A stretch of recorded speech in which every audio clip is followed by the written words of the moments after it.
I now call on Monica Lennon to open on behalf of Scottish Labour. Up to 5 minutes, please.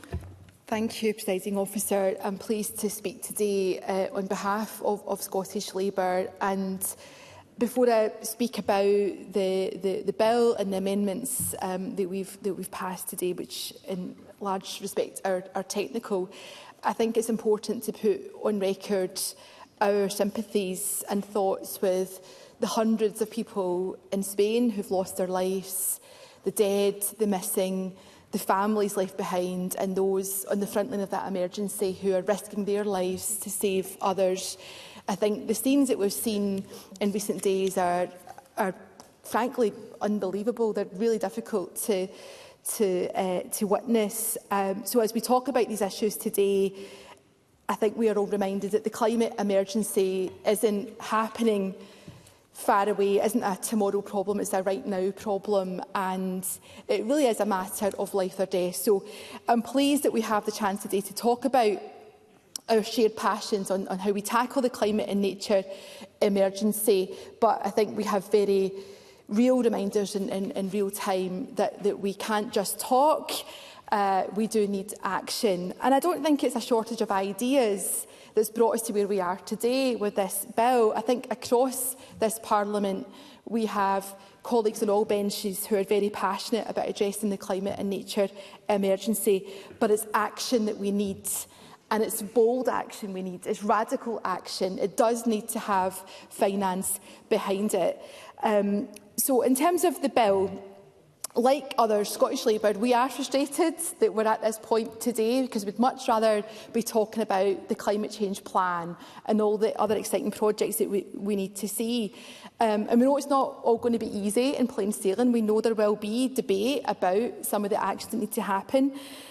But that's where we need to get to. So we've been very clear that our approach to this bill was going to be based on being constructive, trying to find consensus, because the bill was narrow in scope for good reason. We brought some amendments to strengthen it, to improve it. I think we managed to do that. And we've worked with other colleagues on their amendments. Even when we couldn't support them, you know, we were always looking to find some common ground. But when you look at the briefings that we've received for today's debate from stakeholders, including from WWF, from Friends of the Earth Scotland and the Stop Climate Chaos Scotland organisation, people share that frustration. People are frustrated, they're a bit fed up, and they really want to see progress being made.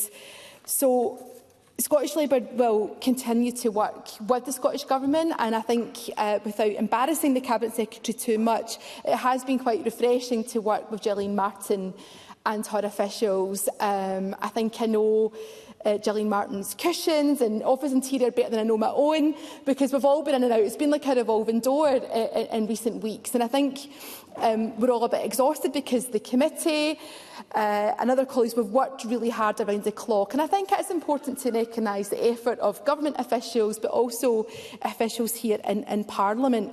And it's not ideal to have to work at that pace, because we want to have proper time to consider proposals and ideas. But I think where we've got to today, in terms of the stage 2 and stage 3 process, we've got to a good place. But hopefully we'll continue to have that dialogue and that consensus and try and find the common ground. But I do hear what colleagues are saying about the issues that remain unknown, the bills and the strategies and plans that we still have to see.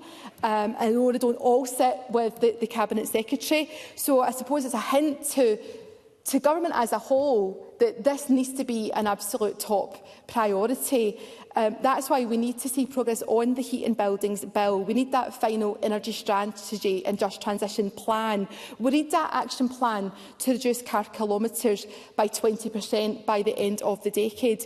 We need support for our rural communities.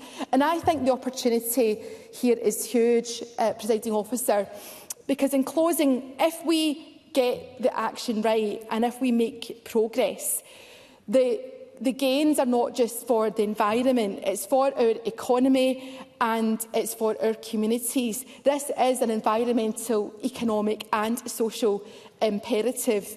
And as I said at the start of my opening remarks, it is a matter of life and death for people and planet. So we will support the bill at stage 3, and I look forward to working with the Government and colleagues in the months ahead. Thank you, Ms.